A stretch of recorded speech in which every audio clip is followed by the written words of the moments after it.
In today's episode of The Founder Ride, Randy talks about what founders get wrong about protecting wealth. Welcome to another episode of The Founder Ride.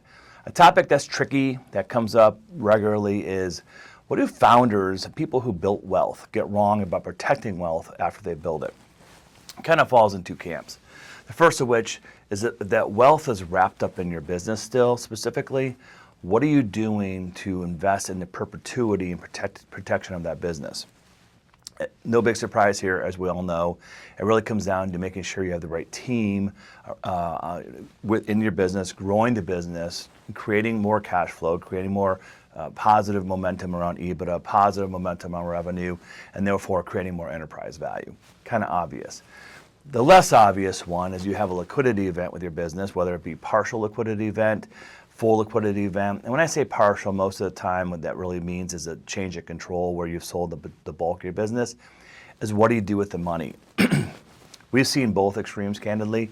We've seen people swing to the extreme conservative and they're afraid to lose a penny of it. We've seen people go to the extreme opposite end where they keep investing in more and more illiquid, risky deals. Very frankly, the strategy is straightforward around what do you need to maintain a lifestyle that you want to have, and obviously with us we've done all the planning in advance to help you understand that, and then how do you create an overall asset allocation model to support that income stream and also hedge against inflation and hedge against other risks.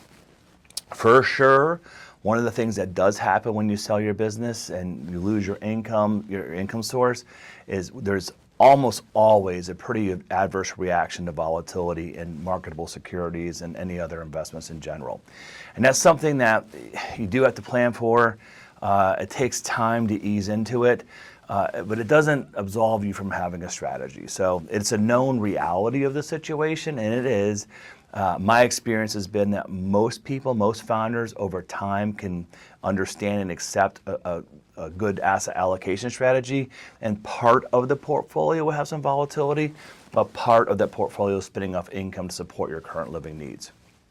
Bottom line is you need a strategy, you need a plan, knowing full well you're going to be full of emotions. I mean, we've talked in other episodes for sure, the whole notion of just the identity crisis that happens when you sell your business, and then the whole flip side that now you're dependent on things you can't control to produce income to support your family and your livelihood. It is tricky, it's hard, it takes some time, and it's something that does need to be addressed proactively versus reactively.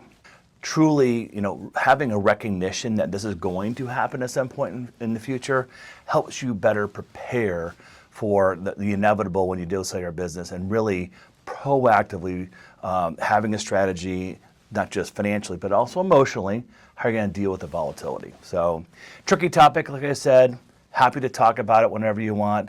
Feel free to reach out, and thanks again for listening to another episode of The Founder Ride. Content herein is produced by Gerber Entrepreneur LLC, aka Founder Farm, another firm owned by Randy Gerber that is a private community for entrepreneurs.